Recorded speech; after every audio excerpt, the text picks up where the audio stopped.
Hello, I'm Thomas Reiner, the Lean Farmer, and welcome to another short video from Farming Outside the Box.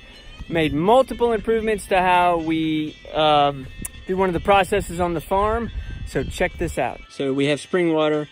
It's basically a septic tank, probably 6-7 feet deep.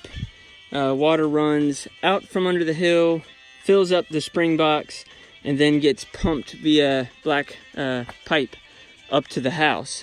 And this will fill up with silt and dirt.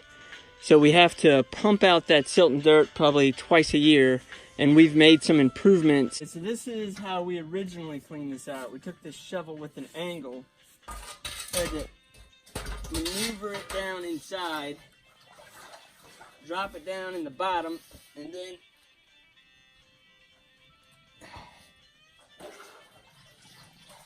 try to pull up some silt. You can see how big of a pain that is. And most time, you ended up with nothing because you dropped it all by the time you got up there. So we chucked that idea and went with a better one. So we ended up going with a sump pump, and we dropped the sump pump down in there and pump it out. And this might not look very organized, but when we started, we had stuff scattered everywhere. And this is a real nasty, dirty, wet job. So basically this bucket is our kit. We got the sump pump in here, we got the drop cord in here, we got our hose in there, and we got a screwdriver in there to work the hose clamps. And then of course these are our cables that go on the pump. I'll show you those in a minute. But our kit makes it easy. We just grab the kit and go to come down here to get the job done. We've also made an improvement on the hose that we use. We're gonna use this black flexible hose versus kind of the old fire hose style, if you will. This does a lot better job, doesn't collapse on us.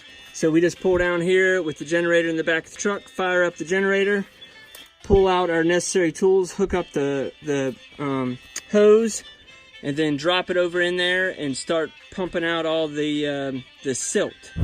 So we fired up the generator, got the pump into the spring box and started pumping it out. And then you can see the well pump coming into view when the water goes out, and then you can see the silt built up into the corners, which we're trying to pump out.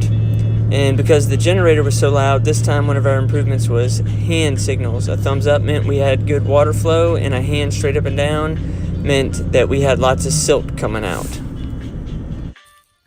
So initially I just dropped the thing over in there the first time we ever used it, and I couldn't do much with it because I was always pulling on the cord. So we made an improvement, added a actually I just took some old electric fence cable and put on there, so that controls where I drop the actual pump. And then sometimes the water will get so low that the float won't work, but I still need it to suck water out. So I added another piece of cord here so I can pull up on the float to get the water to suck out when it gets low. So no matter how many times you improve something, you can keep on finding more improvements and ways to make it better. Thanks again for watching another short video from Farming Outside the Box.